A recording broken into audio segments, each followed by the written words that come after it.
난 정말 너의 친언니 입장에서 얘기할게. 너 의사 못 만나. 왜 그렇게 의사 하는 거니? 네가 원하는 거 도대체 뭐니? 돈이니 명예니? 결혼정보회사는 네가 3천만 원, 5천만 원 준다고 해서 의사들하고 결혼할 수 있는 곳이 절대 아니야.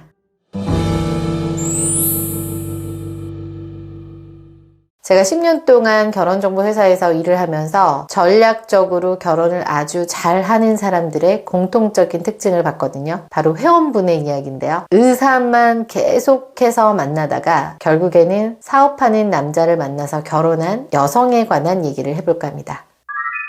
이 여자의 나이는 30대 초반, 키는 168에 날씬하고 정말 외모는 누가 봐도 너무 예뻐요. 학교는 일반 4년제 대학 졸업, 연봉은 2,500 정도, 부모님 그냥 무난한 정도. 누가 봐도 굉장히 예쁜데 무난한 집안의 환경의 여성이에요. 저를 찾아왔을 때 이미 결혼정보회사 3군데를 이용하고 왔던 여성이죠. 다른 결혼정보회사에서 너무 예뻐서 의사랑 결혼할 수 있어요 라고 매니저들의 얘기에 혹해서 거의 1,000만 원 돈 가량을 가입비를 내고 계속해서 결혼정보회사를 한 3년 이상 이용한 분이신데요. 의사는 계속 만났다라고 하더라고요. 매번. 그런데 결과는 의사하고의 결혼은 되지 않았어요. 그래서 그분이 저한테 찾아왔을 때 제가 이렇게 얘기했어요. 난 정말 너의 친언니 입장에서 얘기할게. 단호하게 얘기하지만 너 의사 못 만나. 연애하거나 아니면 밖에서 소개팅을 했으면 모르겠지만 결혼시장, 특히 선시장에서 너의 스펙은 의사들이 원하는 스펙이 아니다 보니 결혼정보회사에서만큼은 의사들하고 결혼하기 힘들어 보여집니다. 왜 그렇게 의사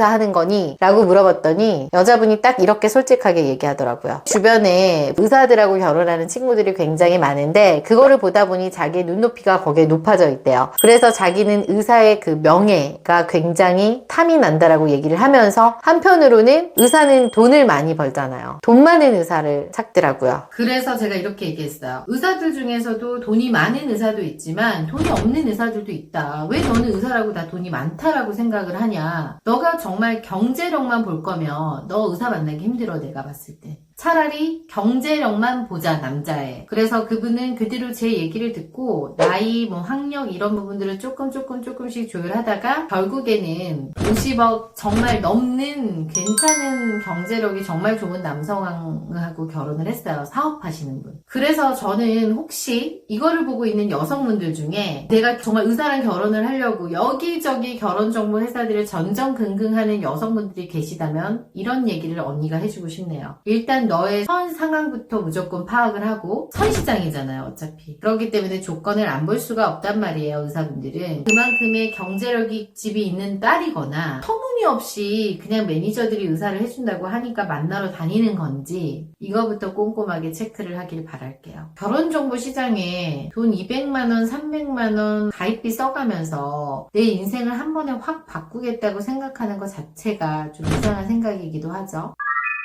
우리가 모든 일을 하는 데에는 전략이 굉장히 필요한데요. 시험 공부를 할 때도 그렇고 답이 아닌 거에다가 계속 시간을 투자하느니 답일 것 같은 거에다 투자를 해서 문제를 푸는 게 훨씬 더 수월하고 편하겠죠. 결혼 역시도 마찬가지예요. 비슷한 환경의 사람들끼리 결혼하는 게 가장 좋기는 하지만 다 이런 분들만 원하시는 거는 아닐 거 아니에요. 전략적으로 좀 잘 생각해서 배우자를 고른다고 하면 막연하게 배우자를 고르는 것보다는 훨씬 더 수월하게 결혼하실 수 있다는 거예요. 30이 넘어도 어느 날 갑자기 운명처럼 만나서 결혼한다고 생각하는 사람들이 되게 많은데 결혼한 사람들을 보면요. 남자나 여자를 만날 수 있는 곳을 많이 가서 그 사람을 만났거나 본인의 노력을 하신 분들이 정말 많아요. 어느 날 갑자기 결혼했다라는 거 그거는 많이 사실 없거든요. 결혼도 이제는 전략이라는 말을 하고 싶어서 제가 이런 영상을 찍은 거예요. 도움이 좀 되셨으면 좋겠고요. 대한민국의 모든 남자 여자가 결혼하는 그날까지 한방언니는 그대들을 응원하고 옆에서 도와줄 거예요.